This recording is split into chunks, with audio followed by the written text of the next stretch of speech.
Hey guys, welcome back to TK Sports. This is another video. We got a cameo appearance by our friend JT. He's back in town on break, so it's good to have JT. He's got good basketball knowledge and especially college hoops. So Thank you guys for having me. yeah, so he has his own YouTube channel actually, so we're gonna link that in the description. So check that out. But today we're gonna talk about March Madness.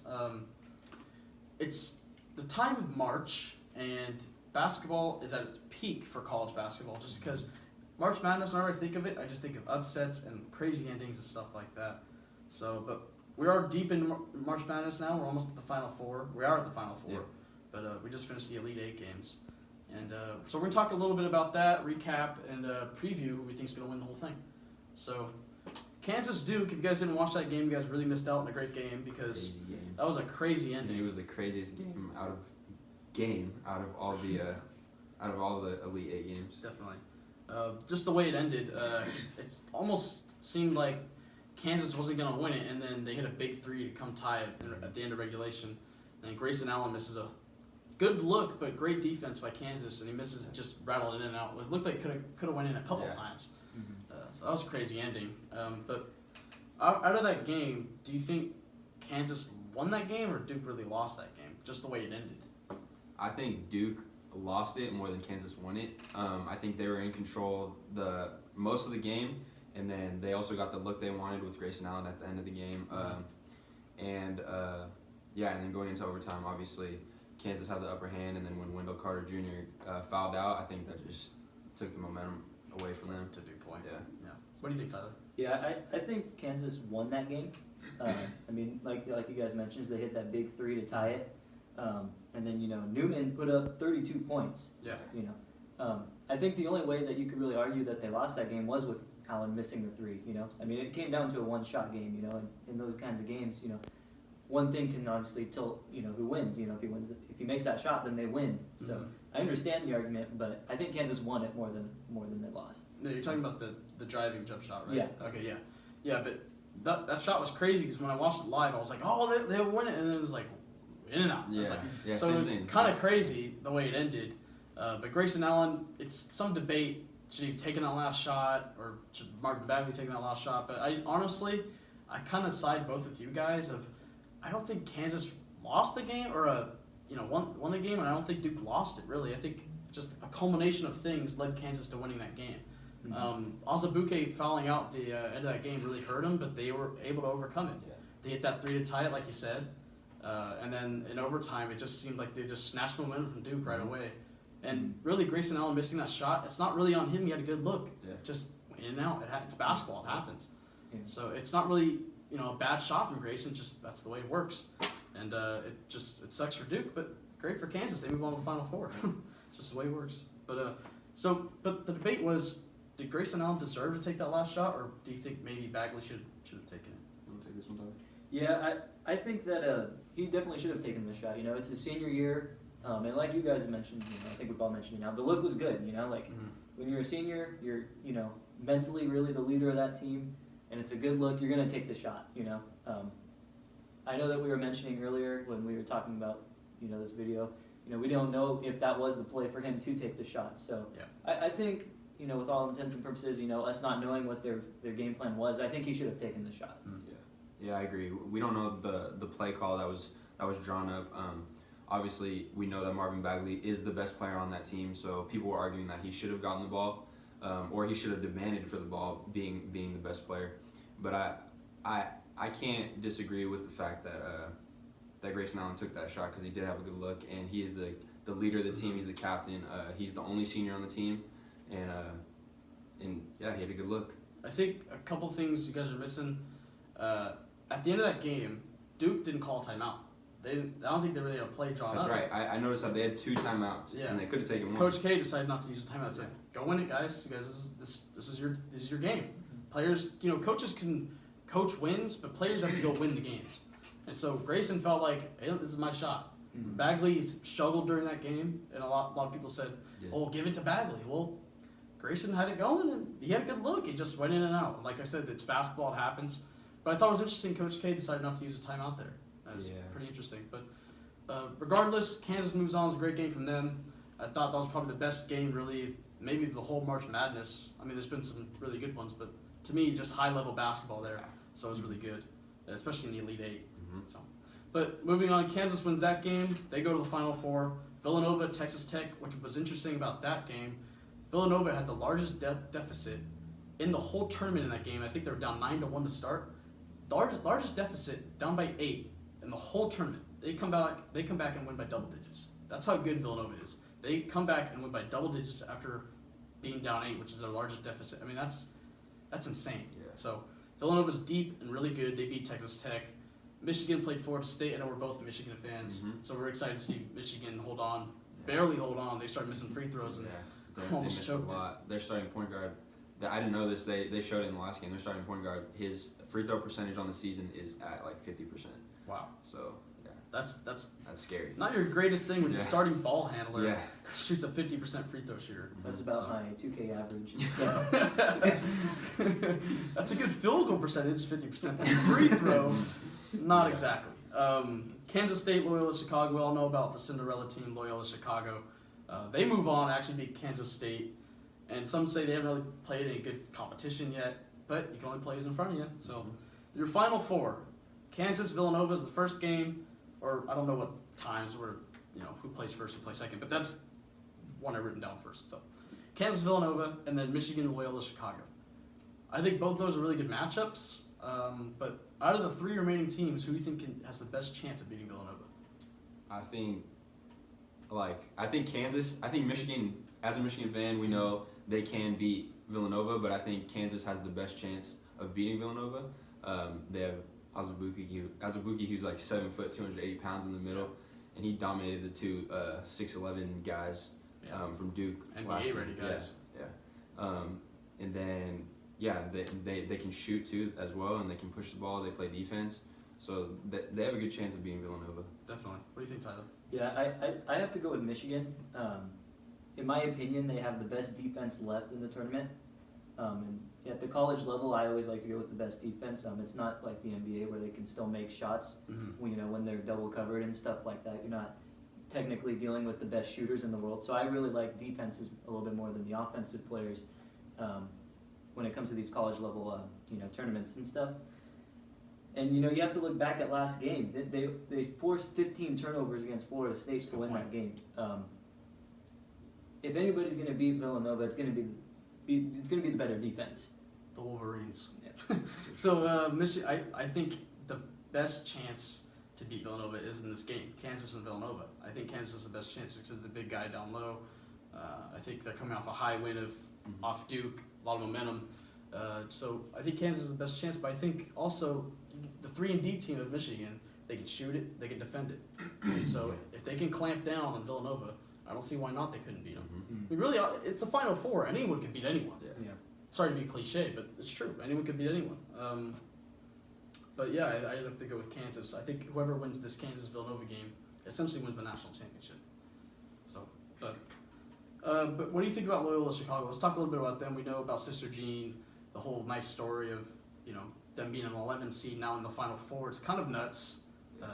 What do you think they can continue this dream season they've been on? No, I think Michigan shuts it down real quick. Yeah. They're just a fundamental team. They have one of the lowest percentage turnovers. They play great defense. They can shoot better, or they can shoot as good as, if not better than Loyola. Yeah, I think Coach Bielan's going to do a good job. Definitely. Going to lead them to a victory. I definitely think they can continue it. I know that Michigan, probably overwhelmingly is the favorite in this game. And I know a lot of people have basically said that they haven't played this level of competition yet. But when you are an 11 seed, you almost by default being that low of a seed are playing a lot of higher seeds throughout the entire tournament. So I mean, like you said earlier, they can't really control who they've been playing throughout this tournament. Considering on how the seeding is laid out and stuff. Yeah. But also like last game, they almost lost that to Florida State. I think it's really going to depend on how Michigan bounces back. They almost lost that game by missing a lot of free throws at the end. There was a lot of foul stories in that game too. Yeah. I mean, if they, they may be going into a little slump. You never know. I mean, it's college, and if Loyola's riding this high while Michigan's maybe going into a low, they could definitely beat the team. when it comes down to it in the Final Four, I feel like there's never ever going to be a blowout. I feel like it's always going to be an 8 to 10 point game is your largest win in Final Four. And I don't think this is one of the more unconventional Final Fours I've seen just because of Loyola Chicago. So I'm kind of interested to see how it plays out, and I really want to see them compete, even though I want Michigan to win. I want to see a good game. And but like you said, and them struggling with free throws to kind of let their foot off the gas, kind of let them back in it. It's like, whoa, what are we doing here? But Loyola Chicago, they're definitely on this dream season. I just think Michigan shuts it just because of Michigan's defense and their shooting ability, and I just think they got a little bit bigger size. I mean, the tallest guy on Loyola Chicago is 6'9". That's kind of tough when you're playing these big powerhouse teams of Michigan, Villanova, and Kansas. So it'd be hard to make an argument for them, but I would like to see it continue just based on the story. Yeah, definitely. I don't see why not. So, but moving on from the Final Four, we're going to talk a little bit about Michael Porter Jr. It's kind of hard not to bring up college season without the best college player, or at least should have been going into this season, and who we think, it could be a number 1 overall pick if he stayed healthy. But the question is, do you guys think he's still a top 5 pick in the NBA draft or not? Yeah, I do. In my opinion, I might be biased. I'm a fan of him. Assuming he would have, like, if he was healthy and performed how we would have thought he would have performed, I think he would have been undisputedly like the number 1 overall pick. But he did only play 3 games, and a lot of people might think of that or look at that as a downside. But I still think you can't pass up on this guy. I think he'll get picked around the 3 or 4 range. But yeah, I still think he'll be a top 5 pick for sure. Yeah, I agree. I think the lowest he's gonna, or the highest he's gonna go is like what JT said, probably 4 or 5. You look at the teams that are in the top 5. It looks like it's Phoenix, Memphis, Atlanta, Orlando, and Dallas. With it being a guard-driven league, he's a small forward. Maybe he drops down a few picks because of that, just the way basketball's played these days.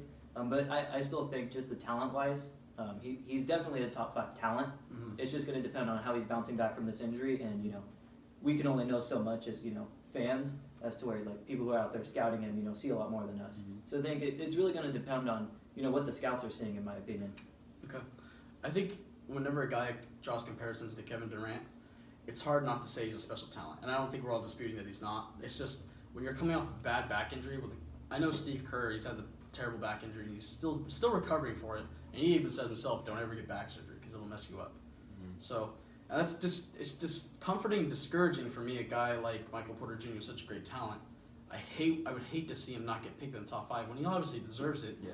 But when it comes down to it, he only played 3 college games, and that's tough to convince scouts, hey, I'm ready, pick me, I'm good to go. It's essentially coming from high school to the NBA, going from gymnasium to Madison Square Garden. That's a little bit different. It's different world, and it'd be hard to convince, I think, NBA GMs and scouts, unless he has a really good pro day, workout, combine, all that. And a lot of people think that doesn't matter, which I don't think it does either. They just lost the tape. But when you have no tape, you go to that. So, but for Michael Porter Jr., I would love to see him get picked top 5, but I don't know. I'm iffy on it. I think he either goes in or out. I just have to see the order of the teams and what they value more. So, Sure. But coming back from Michael Porter Jr., he's not in the tournament. Obviously, this is a March Madness thing, but we had to talk about him because we all love him. We all think he's a really good talent. He declared for the draft a few hours ago. True. So. I didn't bring that up. He just declared for the draft today through Instagram. Yeah, through Instagram. So, but Duke lost to Kansas. And then, sorry, just reading my notes. Who's winning it all? Who's winning the whole tournament? So I have Villanova beating Kansas, and then I have Michigan beating Loyola. And although my heart says Michigan, I do think Villanova will win it all. And yeah. What do you think, Tyler? I think Michigan's going to come out a little sluggish. Don't hit me, guys. And I think Loyola continues it. And I think they're also going to see Villanova. I think Villanova will beat Kansas. And at that point, I think it's going to be, like a David versus Goliath kind of thing. And I think Loyola really is going to pull it off at the end. I mean, I want the dream thing to continue. You're romantic, man. Wow. You want the romantic ending. You're bold. Yeah, that's bold. So it's a hot take. Hot take, definitely. I've got the same thing as JT. I think Michigan beats them. I hope Michigan beats them. And I hope Michigan beats Kansas or Villanova. But I think at the beginning of this bracket, we all filled out brackets. And Miami was bad after the first round. Everyone's bad after the first round. I mean, everyone upsets everywhere. UMBC and all that stuff. I lost the Oklahoma game, so. But one thing I did say, I picked Villanova to start to win it all, and so it'd be hard for me, even though it is Michigan, it'd be hard for me to not be right. I would like to be right. So if Michigan wins and Villanova wins in this Final Four, and that's the championship, I win because if Villanova wins it, I'm right. If Michigan wins it, my team won. So it's like I'm cool either way. So I think that'd be great, but I would like to see Michigan win, just because I like the team and But I think Villanova's a little bit deeper. Little bit deeper. I mean, but oh yeah, I forgot to bring up in the Kansas game coming up, Kansas versus Villanova. Like I said with Villanova, their largest deficit has been 8. When you're not used to losing in like this whole month, and you start losing early, Kansas, that's their biggest key to this game. Come out hot, come out early, and strike him in the mouth and really hold that lead. Yeah. So I think if they do that, then I think that's their best chance of winning. But if they let Villanova get hot and get off to a great start, then that's tough. Yeah, I'm also curious to see how Villanova is going to play defensively against Kansas because Kansas has the big guy down low, 7 foot. I think Villanova's biggest guy on the starting 5 is like 6'8", 6'9". Yeah. So if they play a zone, or what are they going to play? Play a zone or play man? Yeah. I don't know. I'm curious to see. That's tough. Yeah. So, but I'm really looking forward to it. This is the most pumped I've been about college basketball really all season. I'm not much of a college basketball fan. I know the top players, but when it comes to March Madness, I think that's just a sports fan, fun to watch. Yeah. I think no matter if you're just an NBA fan, college fan, doesn't matter. It's a really fun tournament to watch, especially in the Final Four. Sure. And especially this, a Cinderella team with Loyola Chicago, and that's really fun to see. So a lot of big headlines in this March Madness. But yeah, so Loyola, Villanova, both won Michigan. Yeah.